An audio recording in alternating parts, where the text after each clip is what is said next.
തമിഴ്നാട്ടിൽ 27 സീറ്റുകളിൽ കോൺഗ്രസ് സ്ഥാനാർത്ഥികളെ പ്രഖ്യാപിച്ചു. CSI മഹാ ഇടവക സെക്രട്ടറി ടി പ്രവീൺ കന്യാകുമാരി വിളവങ്കോട് മണ്ഡലത്തിൽ നിന്ന് മത്സരിക്കും. തമിഴ്നാട്ടിൽ കോൺഗ്രസിന് 28 സീറ്റുകളാണ് ഇത്തവണ DMK നൽകിയത്. അതിൽ 27 സീറ്റുകളിലെ സ്ഥാനാർത്ഥികളെയാണ് ഇപ്പോൾ കോൺഗ്രസ് ഔദ്യോഗികമായി പ്രഖ്യാപിച്ചിരിക്കുന്നത്. അതിൽ നമ്മളെ സംബന്ധിച്ച് ഏറ്റവും കൗതുകമുള്ള കാര്യമെന്ന് പറയുന്നത് ഇവിടെ വിളവങ്കോട് അവിടെ ടി പ്രവീണിന്റെ സ്ഥാനാർത്ഥിത്വമാണ്. അത് നമുക്കറിയാം. ടി പ്രവീൺ എന്ന് പറയുന്നത് CSI മഹാ ഇടവകയുടെ ദക്ഷിണ കേരള മഹാ ഇടവകയുടെ സെക്രട്ടറിയാണ്. അതായത് അതിൽ കൃത്യമായ ഒരു പൊളിറ്റിക്സ് ഉണ്ട് എന്ന കാര്യത്തിൽ ഒരു സംശയവുമില്ല. കാരണം ഈ വിളവങ്കോട് എന്ന് പറയുന്ന സ്ഥലം പാറച്ചാലയിൽ നിന്ന് വളരെ തൊട്ടടുത്ത സ്ഥലമാണ്. അതായത് കേരളവുമായി അതിർത്തി പങ്കിടുന്ന ഒരു സ്ഥലമെന്ന് വിശേഷിപ്പിക്കാൻ കഴിയുന്ന സ്ഥലമാണ് വിളവങ്കോട്.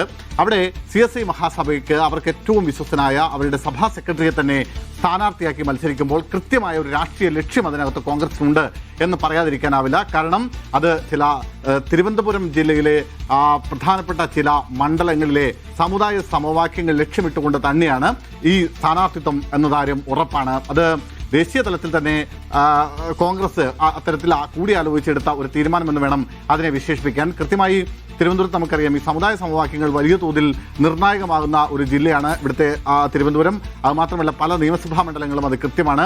ഈ നാടാർ ഈഴവ വോട്ടുകളൊക്കെ കൃത്യമായി ലക്ഷ്യമിട്ടുകൊണ്ടാണ് N ശക്തനെയും അതുപോലെ VS ശിവകുമാറിനെയൊക്കെ പോലെയുള്ള ആളുകളെ ഇവിടെ മത്സരിപ്പിച്ചത്. അപ്പോൾ CSI സഭയ്ക്ക് വേണ്ട രീതിയിലുള്ളൊരു പ്രാതിനിധ്യം കിട്ടിയില്ല എന്നൊരു പരാതി അവരുടെ ഭാഗത്തു നിന്ന് നേരത്തെ തന്നെ ഉയരുകയും ചെയ്തിരുന്നു.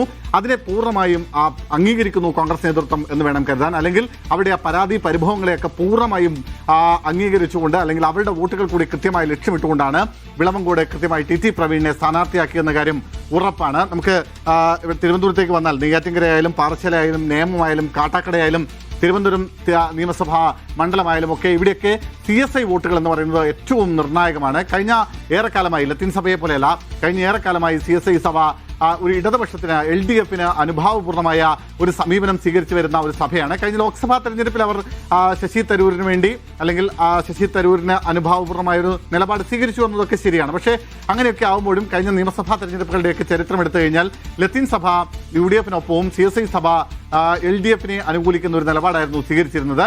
എന്തായാലും അവരുടെ ബിഷപ്പിന്റെ ഏറ്റവും വിശ്വസ്തനായ CSI സഭയുടെ മഹാ ഇടവകയുടെ സെക്രട്ടറി കൂടിയായിട്ടുള്ള പ്രവീണിനെ സ്ഥാനാർത്ഥിയാക്കുന്നതിലൂടെ ഈ CSI വോട്ടുകൾ സമാഹരിക്കുക എന്നതാണ് തന്നെയാണ് ഇവരുടെ മുന്നിലുള്ള പ്രധാനപ്പെട്ട ലക്ഷ്യം. നേരത്തെ ഈ ടി പ്രവീണിനെ സ്ഥാനാർത്ഥിയാക്കാൻ കഴിഞ്ഞ ലോക്സഭാ തെരഞ്ഞെടുപ്പിന്റെ സമയത്തും പിന്നീട് ഈ നിയമസഭാ തെരഞ്ഞെടുപ്പിന്റെ ഒരു തുടക്കഘട്ടത്തിലുമൊക്കെ BJP അത്തരം ചില ചൂണ്ടയെറിഞ്ഞ സാഹചര്യം ഉണ്ടായിരുന്നു. അന്ന് BJP കൃത്യമായി രാജീവ് ചന്ദ്രശേഖർ തന്നെ കൃത്യമായി മുൻകൈ എടുത്തുകൊണ്ട് പ്രവീണിനെ സ്ഥാനാർത്ഥിയാക്കാനുള്ള നീക്കങ്ങളൊക്കെ നടത്തിയിരുന്നെങ്കിലും പക്ഷേ സഭ അതിന് പൂർണ്ണമായും വഴങ്ങിയില്ല.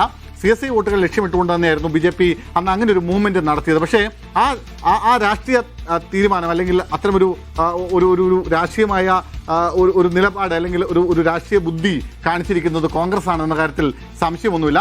അതുകൊണ്ടാണ് കോൺഗ്രസ് കേരളത്തോട് തിരുവനന്തപുരത്തോട് ഏറ്റവും അധികം അതിർത്തി പങ്കിട്ട് നിൽക്കുന്ന വിളവങ്കോട് അവരുടെ സ്ഥാനാർത്ഥിയായി പ്രവീണിനെ പ്രഖ്യാപിക്കുന്നത്. അതിൻ്റെ ഒരു എഫക്റ്റ് സ്വാഭാവികമായും തിരുവനന്തപുരത്തെ ഒരു 5-6 നിയമസഭാ മണ്ഡലങ്ങളിലെങ്കിലും ഉണ്ടാകുമെന്ന കാര്യത്തിൽ ഒരു തരത്തിലുള്ള സംശയവുമില്ല. കാരണം CSI സഭ സാധാരണഗതിയിൽ N ബ്ലോക്കായി അവരുടെ സഭാ നേതൃത്വം ആരെ പറയുന്നോ ആർക്ക് വോട്ട് ചെയ്യണമെന്ന് പറയണോ അവർക്ക് കൃത്യമായി N ബ്ലോക്കായി വോട്ട് ചെയ്യുന്ന ഒരു രീതിയാണ് ഒരു സമീപനമാണ് സാധാരണഗതിയിൽ CSI സഭാംഗങ്ങൾ സ്വീകരിച്ചു വരുന്നത്. അതുകൊണ്ട് തന്നെ പ്രവീണിന്റെ സ്ഥാനാർത്ഥിയിലൂടെ കൃത്യമായി കോൺഗ്രസ് ലക്ഷ്യമിടുന്നത് തിരുവനന്തപുരം ജില്ലയിലെ 5-6 നിയമസഭാ മണ്ഡലങ്ങളിൽ വലിയ മൂവ്മെന്റ് ഉണ്ടാക്കുക എന്ന് തന്നെയാണ്.